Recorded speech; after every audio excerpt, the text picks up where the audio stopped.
11 каналында жаңылыктар, саламатсыздарбы? Бишкектеги студияда мен Гүлмер Кимбек кызы бүгүнкү чыгарылышта.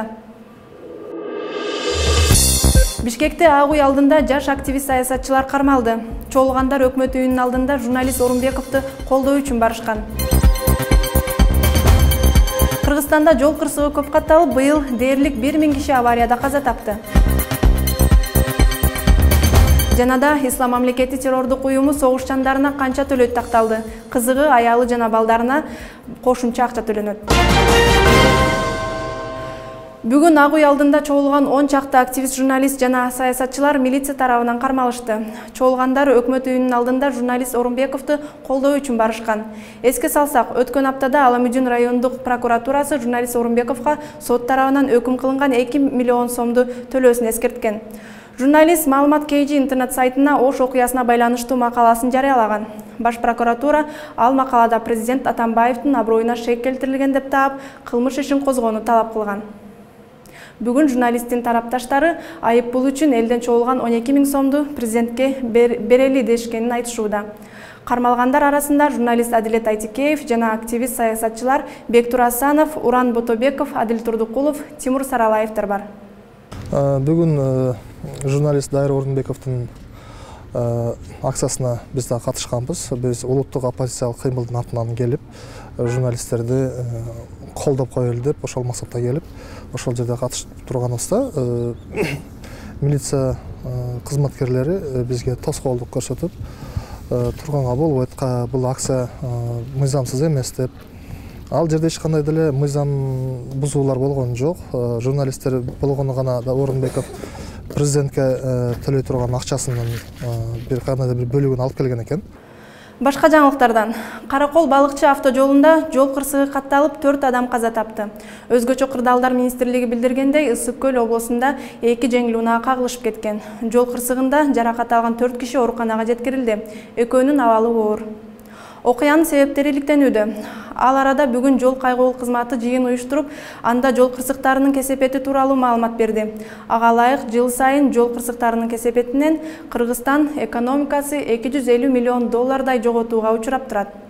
Бул ички дүң продуктанын 4%-ын түзөрү такталды. Быйыл жол кырсыгынан Кыргызстанда 1000ге чукул адам каза тапты. Жергиликтүү жаңылыктарды улантабыз. Бүгүн Бишкекте Дан мамлекеттик ишканасынын директору Валерий Новиков коопсуздук кызматы тарабынан камакка алынды. Ага быйыл жайда кызмат абалынан кыянат пайдалануу жана мүлктү ыйгарып алуу беренелери боюнча кылмыш иши козголгон. Чиновник мамлекеттик резервке буудай сатып алууда 2 миллион сомдон ашык зыян алып келгени кабарланган. Новиков учурда атайын кызматтын тергөө абагына камалып, тергөө иштери улантып жатат. 11 каналын көрүп жатасыздар. Эми эл аралык темада. Путиндин басма сөз катчысы Дмитрий Песков Орусиянын баш прокурору Юрий Чайка тууралуу Навальныйдын темасын буйрутма деп атады. Эске салсак, Путин өзү коррупция тууралуу ал тасмага байланыштуу үн ката элек. Песков бул тасма аларга ушул жылдын жай айларында эле жеткенин, бирок тасманын автору анда башка адамдар деп көрсөтүлгөнүн айтты. Эске салсак, 1 декабрда коррупцияга каршы фонду Чайканын уулдарынын таза эмес бизнеси тууралуу тасма жарыяланган.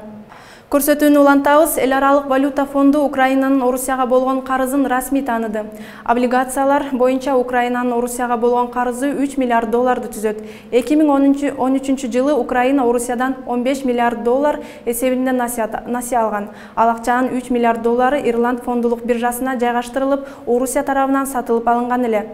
Буга чейин Орусия карыздар боюнча Украинаны эл аралык сотко берерин айтып, Украина соттошууга даяр экендигин билдирген. Ислам мамлекети террордук уюму өз согушчандарына жылына 600 миллион доллар коротот. Бул Ислам мамлекетинин кирешесинин 3/1 бөлүгүн түзөт деп жазат батыш басылмалары. Ислам мамлекети катарына четтен келип кошулуп согуштук аракеттерге тартылгандар айына 1000 долларга чейин иш акы алышат. Аялы бар согушчандарга 50 доллар, ал эми баласы барларга 35 доллар кошумча акча төлөнөт. Эске салсак, буга чейин Ислам мамлекети террордук уюмунун 1 жылдык бюджети Кыргызстан жана Тажикстан мамлекеттеринин бюджетине тете экендиги тууралуу айтылган. Былтыр Кыргызстандын бюджети 2,2 миллиард долларды түзгөн. 11 каналында жаңылыктар, берүүбүздүн кийинки бөлүгүндө. Жаңы жылдан тарта Кыргызстанда сасык тумоо күч алат. Кыргызстанда көпчүлүк аны кантип туура дарылоо керектигин билишпейт. Өзбекстанда өндүрүлгөн машиналар кымбаттады. Экспортко чыккан унаалар кымбаттайбы же жокпу азырынча белгисиз. Жана да белгилүү драматург Мар Бажиевдин 80 жылдыгы белгиленүүдө.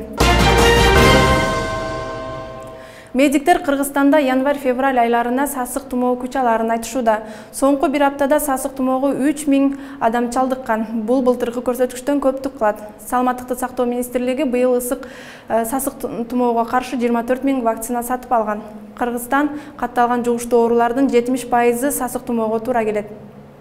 Элге айтып кетели ушул учурдан пайдаланып, эгерде ушул оорунун белгилери пайда болсо, киши ооруп калган болсо, сөз түрдө өз убагында дарылоо мекемелерине кайрылыш керек.